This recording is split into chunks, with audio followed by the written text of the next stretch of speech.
children of immigrant actually do better as adults. Mm-hmm. So, and they obviously they don't subscribe to the gentle parenting, where No, they subscribe to the chancla and the cinto, right?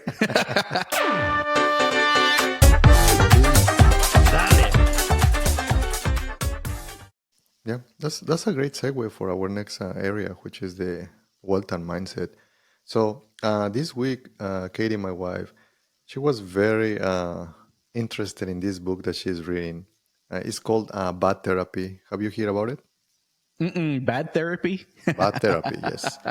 And basically, kind of the tagline of the book is Why the Kids Aren't Growing.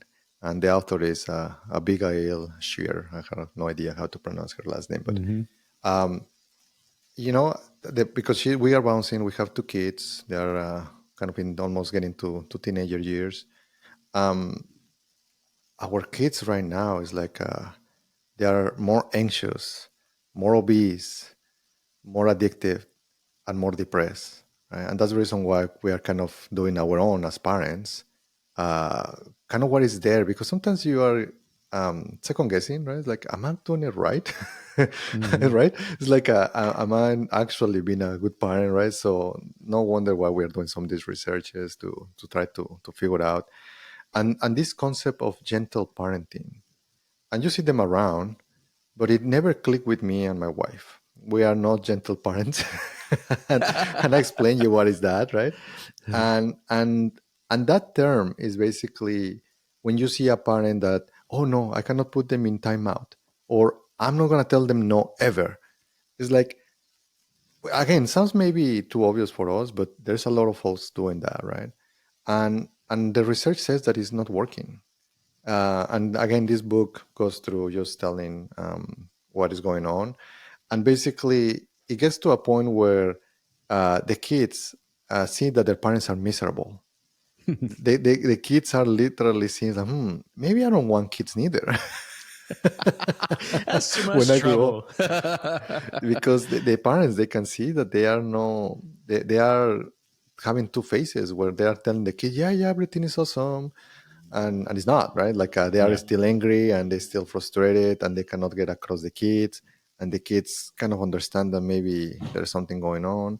But yeah, what's your take there? Well, I think we've seen some of this already playing out, right? We see a lot of on the news and things like that, and I think there was someone on MSNBC, a kind of very well known already.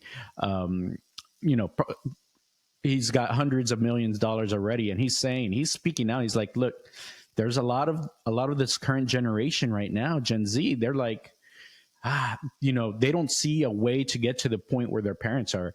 I think we've already seen that the stats show that this generation, they're not going to do as well, and the kids are believing it. And I say kids, but these are already adults, younger adults. They believe it. They're not going to do as well as their parents. There's so many things that are against them right now with the economy, with the inflation, can't be not being able to buy homes because they're very expensive, things like that. I remember, like, my Yeah. parents, they bought a house for, it seems like, very, very cheap, right? It Hmm. like, $60,000 to $80,000 back in, I guess, the 80s or something like that, right? And something like that right now is well over $500,000, right? So I mean, that's just, I guess, what, 40, it's still 40 years ago, but that's a big jump. Have salaries grown that same amount in that time? I think we're seeing that it hasn't, and Yeah. so it's becoming a lot harder to get to that same wealth status as the previous generations. And that's terrible, right? Where it is one of the first generations, and even in that book mentioned it, that they don't feel that this generation can be better than the previous one. And it's weird, right, to think that you cannot do better. So, talking about the wealth, I'm not too concerned about inflation, because inflation is kind of there. It's always, as you said, our grandparents were paying X amount of money, and the Great Hmm. Depression, right? They were paying another. So I'm not too concerned on inflation. I'm more concerned on the high interest rates, Hmm. because for us, we enjoy 10, 15 years of almost 2% interest rate, right? Yep. and hopefully maybe in the next couple of years they start lowering them down, but they cannot lower them down very abruptly. Who knows? Because this year is Election presidential year. election year, right? So You might have a maybe. chance this year. Be So, ready. but I remember, dude. Did I tell you the story about my apartment when I was 19? Yeah, what's that? So, I made some money when I was a teenager, Hmm. and that's the point that I was trying to make with the interest rates, because over there in Mexico City or Mexico in general is 10%, and it has been Hmm. there for a while. So for me, it's like, yeah, it sucks, but people still get loans, and people still kind of have to buy their things. That's what you have, right? That's Hmm. literally is that, or you don't buy an asset, a house or a car. Yeah. So, anyways, I opened a little company. It was a service company, IT services, and we just were getting customers. I was about 18, between about 18, 19, and I saved up some cash from all of that, and suddenly I went with this realtor, and the realtor kind of like saw me. Obviously, I was young and 19, 20. It's like he told me something like when your parents are gonna come. He actually thought that it was the property for somebody else, not for me. Uh-huh. And I don't know, man. That kind of pissed me off. But I can see why. It's like, I now obviously you can, right? yes, when I was 19, obviously I was like blind, right? Yeah. It's like, and I got upset. It's like in the spot, and I usually tend to, like be more aggressive, and You it's like. aggressive? Nah. It's like, are you gonna sell me this apartment or not? And the guy is like, and then he still doubted me, right? Because he's like, how are you gonna pay for it? He said like something also very bluntly, and Hmm. I said, well, because he knew that maybe I would not be able to get a loan, and I said, well, in cash, obviously. Duh. so yeah, it's like, but the guy is like, then he changed his attitude. Oh, maybe this guy is actually legit, right? And it turned out that I actually purchased that apartment. Hmm. At an age of 20, I was in that transition between 19 and 20, and I got that apartment. But my point here is that I feel that every generation, the time passes, there is high interest rates and there is inflation. You have to figure it out, and it's tough. But I think that it brings to maybe how this generation is a little bit more uh, not too resilient. And you came from A&M. You were telling me that they teach you certain kind of traits. Yeah, Um, I think more so than teaching, it's just kind of this culture that there is there. A&M is kind of a farm ag school when it was developed, right? So it's a lot of rural areas went to school there, and they have kind of this different mindset. They're just very resourceful. They're all about mhm. just get her done. Like that's really what matters. It's not necessarily like follow the steps, do the rules, make sure like you do it the proper way. It's more like, look, you know you you've got limited resources, but we have to figure out how to get to that point. And that's a lot of the mindset that we had, and that's why I think a lot of the engineering trades and things like that grew out of that, because it's really about problem solving, figuring out how to achieve the goal that you're trying to get to. And so I think you know that really applies across the board to a lot of different things. And in some cases you're going to fail. Like things aren't Sure. going to work out, Yeah. but sometimes they do. And so without that risk, there's no reward. So I think it's that mindset of trying things out that is really might help some of the generations right now. Yeah. The book, it was also interesting that it was talking about traumas and how sometimes psychologists right now they are in a pickle, because if they are not compliant they get banned, right? So they are changing some of their way how they provide therapy and all of that. But one of them, it was because you are an immigrant, you have a trauma, or your parents were immigrants, you have a Hmm. trauma. So basically, kind of the children in different states, they have been given assessments to see if they are suffering for any of these type of traumas.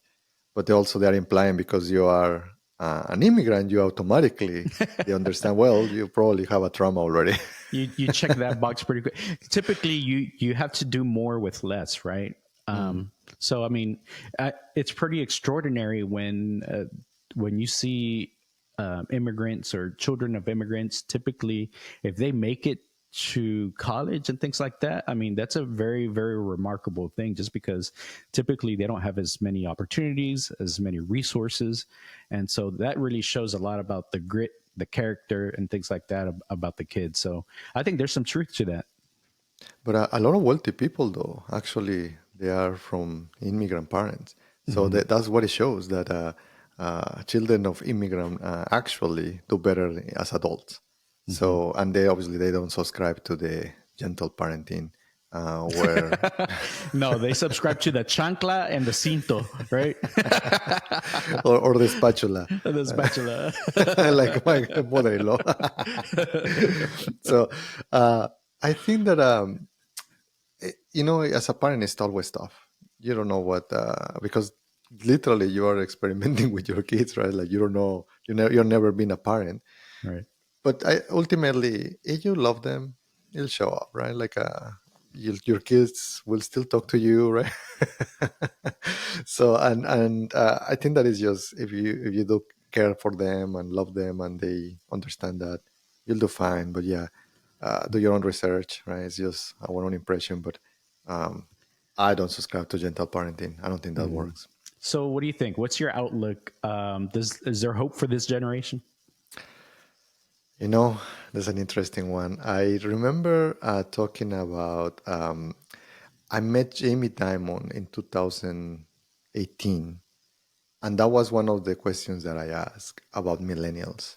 Mm-hmm. And the other one was about Bitcoin. And just for that, he said, yeah, blockchain is interesting, it's good. He's going to be working on banking. But he actually did a rant, like 15 minutes, on talking about generation. Uh-huh. And he said, it's funny what he said actually.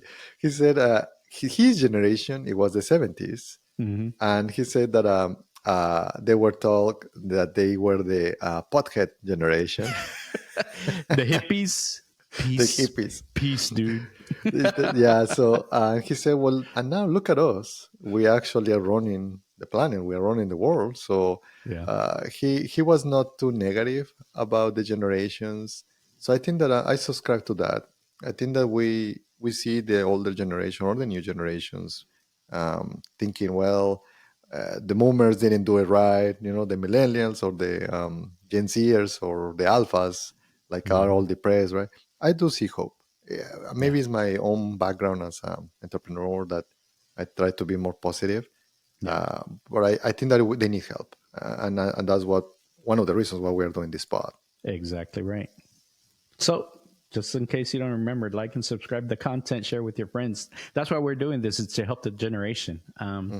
I think what's also important to know is, what doesn't kill you makes you stronger.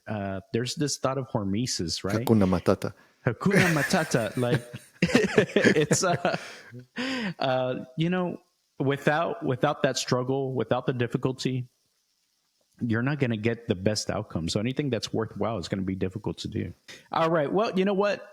Just a reminder, like, subscribe, comment. We love to hear from you. If you haven't watched our viral Bitcoin all-time high meme remix, go check it out on our channel. I think we're nearing 9,000 on one of them and maybe 1,500 on the other. Just a thought to think about. How have you felt today? You need to keep trying, keep going. Without failure, you're not going to grow. So I think that's a wrap. Dale. Bye.